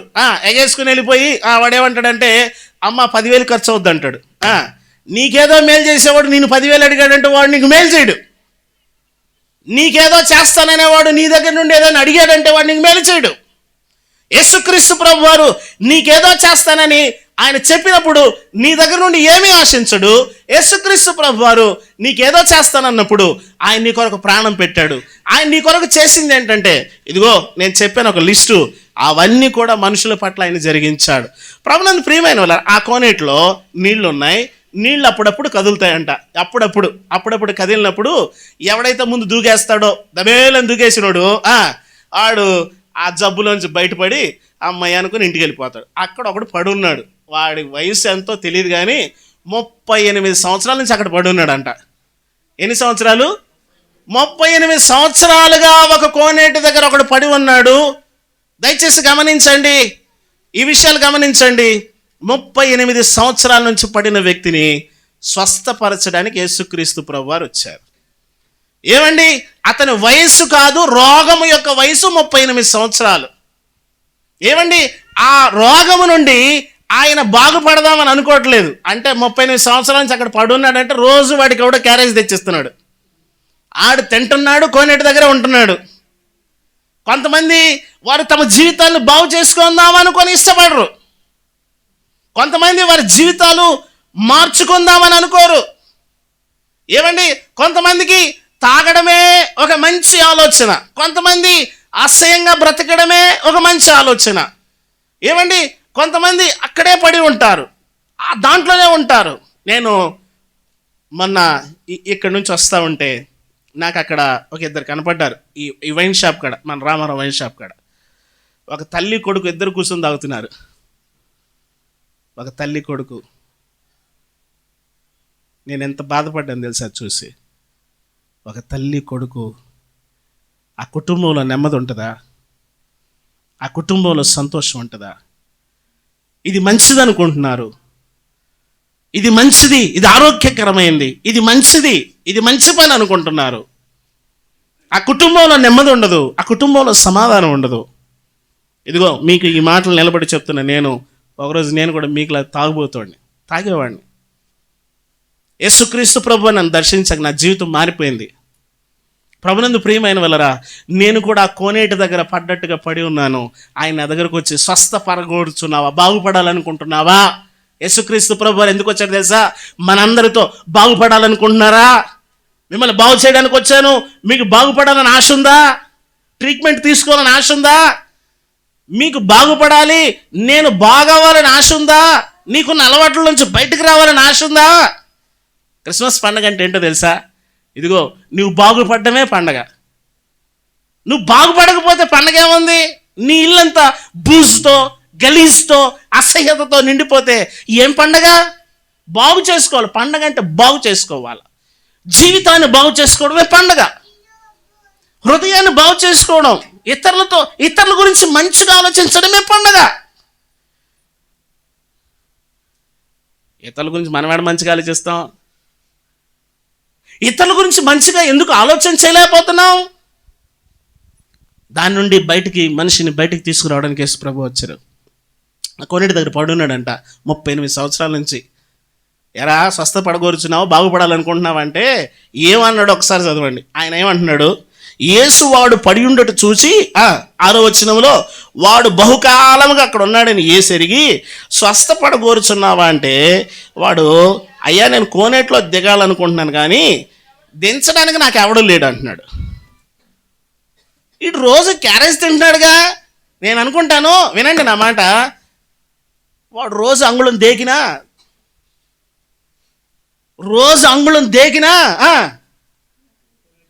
కోనేట్లో పడిపోతాడు పోయేవాడు. నా జీవితాన్ని మార్చుకోవాలని రోజు ఎంత అనుకున్నా, నా జీవితాన్ని శుద్ధి చేసుకోవాలి, ఇతరుల గురించి నేను ఇలా ఆలోచించడం మానుకోవాలని రోజు ఎంత అనుకున్నా నువ్వు బాగుపడతావు. రోజు ఎంత అనుకుంటే చాలు. రోజుకి ఎంత వీళ్ళ గురించి ఇలా ఆలోచించకూడదు. రోజుకి ఇంత అనుకుంటే నీ జీవితం బాగుపడతాయి. యేసు ప్రభు ఆయన అంటున్నాడు, నాకు ఎవడ ఏం చేయట్లేదు అంటున్నాడు. కొన్నిసార్లు అంటూ ఉంటారు, ఎలక్షన్లో అందరికీ డబ్బులు ఇచ్చారు, మాకు ఎవడేమి ఇవ్వలేదు అంటారు. అవునే, మాకు ఎవడు ఏమి ఇవ్వలేదు, అందరూ వాళ్ళే తీసుకున్నారు అంటూ ఉంటారు. నాకు ఎలక్షన్ జరిగినప్పుడు ఎక్కడ వచ్చేవారన్నారు, అక్కడ డబ్బులు ఇస్తున్నారు, పండి మాకెందుకు అట్ట డబ్బులు అన్న. మాకెవడు ఏమి ఇవ్వలేదు, మాకెవడు ఏం సహాయం చేయట్లేదు. నీకు 2 కాళ్ళు ఇచ్చాడు, 2 చేతులు ఇచ్చాడు, నీకు ఒక ఆకారం ఇచ్చాడు, నీకు ఒక కుటుంబం ఇచ్చాడు, నీకు ఇంకా ఏమి ఇవ్వాలా?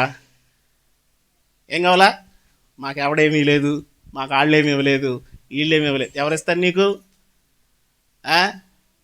కాళ్ళు చేతులు లేని వాళ్ళు ఉన్నారు, మీరు వాళ్ళని చూసారా? ఆరోగ్యం బాగలేకుండా మంచాల మీద ఉన్న వాళ్ళని చూసారా? వాళ్ళకన్నా నువ్వు బెటర్ కదా, వాళ్ళకన్నా నువ్వు మెరుగు కదా. అలా అనుకోం మనం. నాకెవడు ఏం చేయట్లేదు, మాకెవరు ఏం కావాలి నీకు? ఇంకా కరోనా టైంలో చాలామంది గాల్లో ఎగిరిపోయారు తెలుసా? నువ్వు ఉన్నావు, ఏం కావాలి? ఇంకేం కావాలా? వాడు అప్పటికి బహుకాలంగా పడి ఉన్నాడని, ఒరే ఆ స్థితిలో నుండి బయటికి రారా, కోనేట్లో కాదు కోనేటి కంటే గొప్పవాడిని నేను అంటున్నాడు యేసయ్య. ఈ కోనేటి కంటే గొప్పవాడిని నేను, ఈ కోనేటి కంటే గొప్ప కార్యం చేస్తాను నేను. ఈయన అంటున్నాడు, నేను వెళ్ళి పడదామనుకున్నా. నువ్వు పడదామని ప్రయత్నం కూడా చేయట్లేదురా బాబు, నువ్వు పడదామని ప్రయత్నం అన్న చెయ్యి. ప్రభునందు ప్రియమైన వల్లరా, యేసు ప్రభు వారు అంటున్నారు, ఇదిగో వాడు 38 సంవత్సరాలుగా అక్కడ పడి ఉన్నాడు. ఏమండి, యేసు ప్రభు వారు అంటున్నాడు, ఆ నీళ్లు కదిలింపబడినప్పుడు ఆ కోనేట్లో దించడం నాకు ఎవడు కూడా లేడు, నేను వచ్చేంతలో మరొకడు వస్తున్నాడు దిగుతున్నాడు అని ఉత్తరం ఇచ్చాను. యేసు ప్రభు వారు అంటున్నారు, ఇదిగో నువ్వు లేయి పైగా. ఏమండి, నేను లేసే పరిస్థితిలో లేను సార్, నేను లేసే పరిస్థితిలో. కొంతమంది వారు లేయాలని కూడా అనుకోవడం లేదు, తమ పద్ధతులను మార్చుకోవాలని అనుకోవడం లేదు.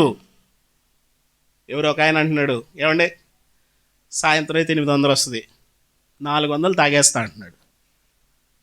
అయ్యో, నువ్వు ఒళ్ళంతా నలగొట్టుకుని 800 సంపాదించింది 400 తాగడానికా? అదే నీ భార్య పిల్లలతో కలిసి ఒక 1/2 కేజీ చికెన్ తెచ్చుకొని, ఒక 1/2 కేజీ మటన్ తెచ్చుకొని మంచిగా కుటుంబం అంతా కూర్చొని తినడం, అదెంత దీవెనకరంగా ఉంటుంది, ఎంతో సంతోషంగా ఉంటుంది. తాగొచ్చి నువ్వు పడిపోతావు, దొల్లుతూ ఉంటావు, ఇంట్లో నెమ్మది ఉండదు, పిల్లలకి మంచి బట్టలు ఉండవు, మంచి ఆ వాతావరణం ఆ ఇంట్లో కనిపించదు. తిట్లు, కొట్లాట్లు, అరుచుకోవడాలు, కొట్టుకోవడాలు, ఎంత దారుణమైనటువంటి పరిస్థితులు. యేసు ప్రభు వారు అంటున్నారు, ఇలాంటి పరిస్థితుల నుండి బాగుపడాలనుకుంటున్నావా? ఆ వ్యక్తి దగ్గరికి వచ్చి అంటున్నాడు, ఇలాంటి వాతావరణం నుంచి బయటికి రావాలనుకుంటున్నావా? నాకు ఎవడూ లేడయ్యా, నేనే వచ్చాను నీ దగ్గరికి. వాడు అప్పటికి బహుకాలంగా అక్కడ పడి ఉన్నాడు, అలాగుంటున్నాడు, వాడికి మార్పు కనిపించట్లేదని యేసు వాడి దగ్గరికి వచ్చాడంట. ఆ వ్యక్తి దగ్గరికి వచ్చాడంట, ఇదిగో నాకంటే ఒకడు ముందు వస్తున్నాడు, వాళ్ళ గురించి నువ్వు ఆలోచన చేయబాకు. ప్రభునందు ప్రియమైన వలన యేసు ప్రభు వారు అంటున్నారు, యేసు 8వ వచనం చదవండి దయచేసి, నేను ముగిస్తా ఉన్నాను, అయిపోయింది నా టైము. యేసు నీవు లేచి నీ పరుపెత్తుకొని నడుమని వానితో చెప్పగా వెంటనే వాడు స్వస్థత నొంది తన పరుపెత్తుకొని నడిచెను. యేసుక్రీస్తు ప్రభు వారు ఏం చేస్తారు తెలుసా? జీవితాలను బాగు చేస్తాడు. ఇదిగో ఇక్కడ నిలబడినటువంటి నేను, నా జీవితం అంతా చెడిపోయింది, సినిమా పిచ్చోండి నేను, ఏమండి వ్యభిచారిని నేను, దొంగని నేను, ఏమండి యేసుక్రీస్తు ప్రభు వారు నా జీవితం వరకు వచ్చి స్వస్థపడగోరుచున్నావా అన్నాడు నన్ను. ఎస్, 1999వ సంవత్సరంలో నేను అడిగాను, అవును ప్రభు వారు నేను బాగుపడాలనుకుంటున్నాను. యేసు ప్రభు వారు ఏం చేస్తారంటే మతం మార్చడు, మొక్కులను కోరడు, ఏమండి నీ దగ్గర నుండి ఏమి ఆశించడు, నీ దగ్గర నుండి అది కావాలి ఇది కావాలని అండవు. ఏమా నీ దగ్గర నుండి నాకు అది ఇవ్వు ఇది ఇవ్వు అని ఏం ఆశించడు ఆయన. ఆయన ఏం అడుగుతాడు తెలుసా? నీ హృదయాన్ని నాకివ్వు, నీ జీవితాన్ని నాకివ్వు. పాడైపోయిన నీ జీవితం, చెడిపోయిన నీ జీవితం, కుళ్ళిపోయిన నీ జీవితం, ఎందుకు ఎవరికి పనిచేయని నీ జీవితం, 38 సంవత్సరాల నుంచి పడి ఉంటే వాళ్ళ ఇంట్లో వాళ్ళు పట్టించుకోలేదు అతన్ని, వాళ్ళ ఇంట్లో వాళ్ళు రాలేదు అతని దగ్గరికి. యేసుప్రభు వారు అతని దగ్గరికి వచ్చారు. భోజనం అయితే పెడుతున్నారు, కొంతమంది అనుకుంటూ ఉంటారు, అలా పడుంటే ఏమనుకుంటుంటారు, అలా పడుండే వాళ్ళ గురించి ఏమనుకుంటారు చెప్పాలి? ఎప్పుడు పోతారా అని చూస్తుంటారు. ఈ లోకం ఏమనుకుంటుంది తెలుసా? అలా పడుంటే ఏమనుకుంటారు, వీళ్ళు ఎప్పుడు పోతే త్వరగా 2వ రోజు 10వ రోజు భోజనాలు పెట్టేసి సదిరేద్దాం మొత్తం అనుకుంటారు. ఏమండి ఈ వ్యక్తిని కూడా తీసుకెళ్ళి కోనేటి దగ్గర పడేశారు. అరే అప్పుడప్పుడు దేగినా కూడా కోడిట్లో పడిపోతారు ఆ చెరువులో, బాగుపడి ఇంటికి వచ్చాయంటే వాడు అక్కడ కూర్చొని రోజు క్యారేజ్ తింటున్నాడు, రోజు వచ్చిన క్యారేజ్ వచ్చినట్టు తినేస్తే అక్కడే ఉంటున్నాడు. కొంతమంది వారి జీవితాలు అలాగే గడిపేసుకుంటాడు, ఏమో పోతే పోయింది, ఆ తర్వాత ఏమైపోతామో ఏమో. ప్రభునందు ప్రియమైన వల్లరా, ఖచ్చితంగా యేసుక్రీస్తు ప్రభు అనేటువంటి ఆయన్ని నీ హృదయంలో చేర్చుకోకపోతే నువ్వు పోయేది ఖచ్చితంగా నరకానికి. యేసు ప్రభువుని నువ్వు చేర్చుకోవడానికి దాని గురించి ఏవో నువ్వు పెద్ద తపస్సులు ఏం చేయనవసరం లేదు. యేసయ్యా ఇదిగో నేను పాపిని, నేను నీ నుండి దూరం అయిపోయాను, నా మార్గాలు చెరిపేసుకున్నాను, ఇతరుల పట్ల నా హృదయం సరైనది కాదు, నన్ను క్షమించు, నన్ను నీ కుమార్తెగా నీ కుమారుడిగా స్వీకరించంటే యేసయ్య మనల్ని స్వీకరించి నిత్య రాజ్యమునకు ఆయన వారసులుగా చేస్తాడు. ఆ వ్యక్తి దగ్గరకు వచ్చి ఏమన్నాడంటే, ఇదిగో నీవు లేచి నీ పరుపు ఎత్తుకొని నడు, వెళ్ళిపో, నువ్వు ప్రశాంతంగా నీ ఇంటికి వెళ్ళిపో. 38 సంవత్సరాల నుంచి పడినోడు, ఒక్కసారి మీరు ఆలోచన చేయండి, ఈ రామారంలో నేను గమనించింది ఏంటంటే, ఏమండి వారం అయితే ఒకసారి బొంతలు జాడిచ్చేస్తారు. ఇక్కడ మా పక్కనే ఉంటుంది లక్ష్మమ్మ, ఇక్కడ ఉండేది సత్యమ్మ, వీళ్ళు మాట్లాడితే ఆ బొంతలు జాడిచ్చి వాతలు పడేస్తూ ఉంటారు, ఊరికి బొంతలు జాడిస్తూ ఉంటారు. నాకు ఈ మాట జ్ఞాపకం చేస్తాను, 38 సంవత్సరాల నుంచి వీడి బొంతలు ఎవడు జాడించలే. మీరు ఆలోచించండి, ఏం పొద్దున్నే మొదలెట్టావు ఏంటంటే, పిల్లలు పాడు చేశారు పాస్టరు అంటారు వాళ్ళు. 38 సంవత్సరాల నుంచి వీడి బొంతలు ఎలా ఉంటాయి ఆలోచించండి. ఎంత కంపు, ఎంత దరిద్రం వీడిది, వాసన, ముక్కు వాసన. కొన్నిసార్లు ఈ చలికాలంలో దుప్పట్లు ఉతకపోతే అది కప్పుకుంటే ఎంత కంపు వాసన భరించలేము. 38 సంవత్సరాలు వాడు కుళ్ళు కంపులోనే ఉన్నాడు. వాడి కుళ్ళు కంపు వాడికి అసహ్యత పుట్టించడం లేదు. కొంతమందికి వారి కుళ్ళు కంపు వారికి అసహ్యత పుట్టించదు. ఇక్కడ గొర్రెలు కోస్తూ ఉంటే ఆ గొర్రె చర్మాలు ఉన్నాయి, పశువులు మేకల చర్మాలు, తోళ్ళు, ఆ షాప్ ఆ దారిని పోతుంటే ఒకసారి ఆ కోళ్ళు కోసాక ఆ చెత్త అంతా వేసుకుని వెళ్తారు కదా, ఆటో వెళ్తుంటే దాని పక్కన పోలేకపోతున్నా, అప్పా వీడిని క్రాస్ చేసి ముందుకు వెళ్ళిపోదాం అనుకుంటుంటే వాడు ఆటో అడ్డంగా తిప్పుతా ఉన్నాడు. ఏందిరా ఈ కంపు అని అనుకుంటా ఉంటే ఆ చెత్త వేసుకోవడానికి ఆటోలో 2 ఉన్నారు, వాళ్ళు పరమానందంగా ఉన్నారు, వాళ్ళకి ఆ కంపు కంపులా కనిపించట్లా. గమనించు, కంపులోనే ఉన్నావంటే నీకు కంపులా కనిపించదు, కంపులోనే ఉన్నావంటే కంపులా కనిపించదు.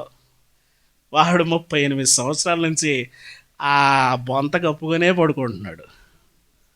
ఎంత కంపు. ఒరేయ్ నువ్వు ఆ కంపులోంచి బయటికి రావాలనుకుంటున్నావా? యేసయ్య వచ్చి అడిగాడు. రేయ్, నీ కంపుని నేను తీసేయడానికి వచ్చాను. యేసయ్య ఎందుకు వచ్చాడో తెలుసా? కంపుని తీసేయడానికి వచ్చాడు. డిటర్జెంట్ సోప్ తెలుసా మీక? యేసు ప్రభువారు అలాంటోడు. నీ మురికినంత కడిగేస్తాడు. యేసు ప్రభువారు హృదయానికి పట్టిన మురికిని కడుగుతాడు. అది కప్పుకొని పడుకోవడం, ఆ వాసన, ఆ కంపు, ఆ దరిద్రం. వీళ్ళు అక్కడ ఉంటే వాళ్ళ బొంతలు కూడా జాలిచ్చి ఉండేవాళ్ళేమో. మరి ఆ బొంత ఎవరా? ఎట్ట బతుకుతున్నారా బొంతతో? నువ్వు ఆ బొంత మేల్సోళ్ళలాగా సస్తున్నావురా నువ్వు అది కదిలిస్తే అది కంపు, బొద్దింకలు దూరుతున్నాయి దాంట్లో, చీమలు, దరిద్రం, చండాలం అంతా దాంట్లోనే ఉందిరా. ఎలా ఉంటున్నావు? యేసు ప్రభువారు అంటున్నారు, నీవు ఆ కంపులోంచి బయటికి రావాలనుకుంటున్నావా? యేసయ్య ఏం చేశారు తెలుసా?